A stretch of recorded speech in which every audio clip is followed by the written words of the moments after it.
A very beautiful morning, my dear students. Today our topic is जो हमारा lesson number 4 है, आज हम उसकी एक्सरसाइज करेंगे. देखिएगा, फर्स्ट जो एक्सरसाइज है उसमें MCQs यानी कि मल्टीपल चॉइस क्वेश्चंस पूछ रखे हैं. उसमें देखिए फर्स्ट क्वेश्चन क्या है. विच of the following was not a characteristics of tribal economy. कि जो है कौन सा इनमें से एक कैरेक्टरिस्टिक्स नहीं है ट्राइबल इकोनॉमी की. सेल्फ सफिशिएंसी, वो सेल्फ सफिशिएंट थे बच्चों, वो अपने ऊपर ही निर्भर थे, मतलब वो खुद से खेती करते थे. शिफ्टिंग कल्टीवेशन भी उनकी एक कैरेक्टरिस्टिक्स थी. प्रिमिटिव फार्मिंग भी उनकी एक कैरेक्टरिस्टिक्स थी. और कमर्शियल जो एग्रीकल्चर है वो उनकी कैरेक्टरिस्टिक्स नहीं थी. कमर्शियल एग्रीकल्चर तो उनसे करवाना चाहते थे ब्रिटिश वाले. वो चाहते थे कि वो ऐसी ऐसी फसलों का उत्पादन करें जो ब्रिटिश वालों के लिए ज़्यादा से ज़्यादा बेनिफिशियल हों. उसके बाद हु वर द डिक्यूज. डिक्यूज कौन थे? Outsiders such as contractors, forest officials etcetera, tribal chiefs, tribal leaders, none of these. तो कौन से वो आउटसाइडर्स थे? सच एज कॉन्ट्रैक्टर्स, कॉन्ट्रैक्टर्स की तरह, फॉरेस्ट ऑफिशियल्स की तरह. Who led the Ulgulan. Ulgulan जो है किसने लेड किया था? बिरसा मुंडा ने. Which of the following pairs incorrect. तो कौन सा इनमें से पेयर जो है इनकरेक्ट है? मुंडा रिवेलियन 1855 से 1875 वाला जो है इनकरेक्ट है, बाकी सही है.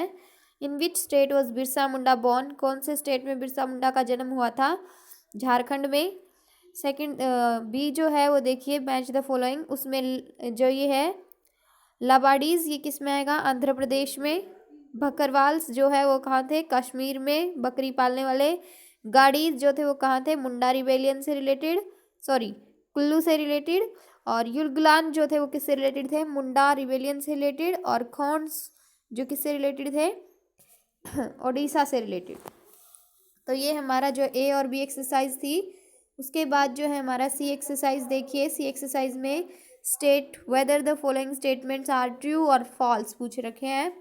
तो tribal people constitute about 8% of the nation's total population.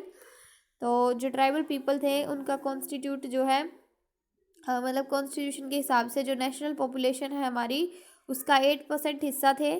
तो ये सही है, ट्रू है. ये लेसन के फर्स्ट में ही जो है फर्स्ट पैराग्राफ में ही ये बात बता रखी है. उसके बाद Birsa Munda started the Munda revolt in the Tripura reason.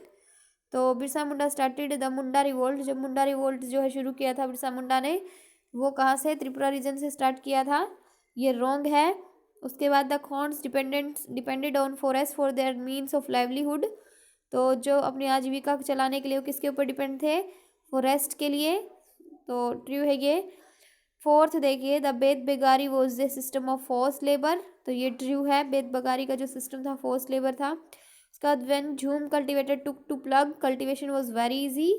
कहता है झूम कल्टिवेटर जब हल चलाते थे तो क्या कल्टिवेशन वेरी इजी हो जाती थी? बच्चों ये रॉन्ग है, क्योंकि वो लोग झूम खेती करने वाले तो एक स्थान से दूसरे स्थान पर जाके खेती करते थे, वो एक जगह टिकते ही नहीं थे. उसके बाद है fill in the blanks with the words given below. The Khonds inhabited the state of. जो खोंड्स था वो किस में है? स्टेट ऑफ ओडिशा में. ओडिशा में. द सेकंड वाले में जो जो आपको दिखाई नहीं दे रहा है उसमें आएगा Munda. The Munda rebellion was led by Birsa Munda. Birsa Munda ने जो है रिबेलियन शुरू किया था मुंडा का. उसके बाद with the establishment of the colonial rule the tribals lost the authority they had earlier enjoyed. Colonial rule की जब जो है एस्टेब्लिशमेंट हो गई थी उस टाइम से जो जनजाति थी वो जो अपनी अथॉरिटी को खो गई थी, जिसे वो पहले इंजॉय करती थी अच्छे तरीके से. क्या अथॉरिटी थी? कि फॉरेस्ट में अच्छे से रहने की, कहीं पे भी खेती करने की उनको जो आज़ादी थी, अथॉरिटी थी, अब वो जो है ख़त्म हो चुकी थी. मतलब ख़त्म क्या, उनसे मतलब छीन ली गई थी जब कॉलोनियल रूल यानी ब्रिटिश शासन की स्थापना हुई तब. The reserve forest produced dash which the British required. Reserve forest जो थे प्रोड्यूस करते थे, टिम्बर की खेती करते थे वो जिनको ब्रिटिश लोगों को उनकी ज़रूरत थी टिम्बर की, इसलिए जो रिजर्व फॉरेस्ट थे उनमें टिम्बर की खेती की जाती थी. उसके बाद a large number of tribals were recruited to work for coal mines in Jharkhand. Large number of tribals, बहुत सारे आदिवासियों की ज़रूरत थी. कहाँ पे? झारखंड के अंदर. जो कोयला खदानें थी उनके अंदर काम करने के लिए, उनके अंदर भर्ती करने के लिए बहुत सारे आदिवासियों की ज़रूरत थी। तो हमने जो है फर्स्ट सेकंड थर्ड फोर्थ जो एक्सरसाइज है वो हमने आज की है। कल हम इसके शॉर्ट आंसर टाइप क्वेश्चंस करेंगे। आप लोग भी इनको अच्छे से कीजिएगा बच्चों। Thank you, have a nice day.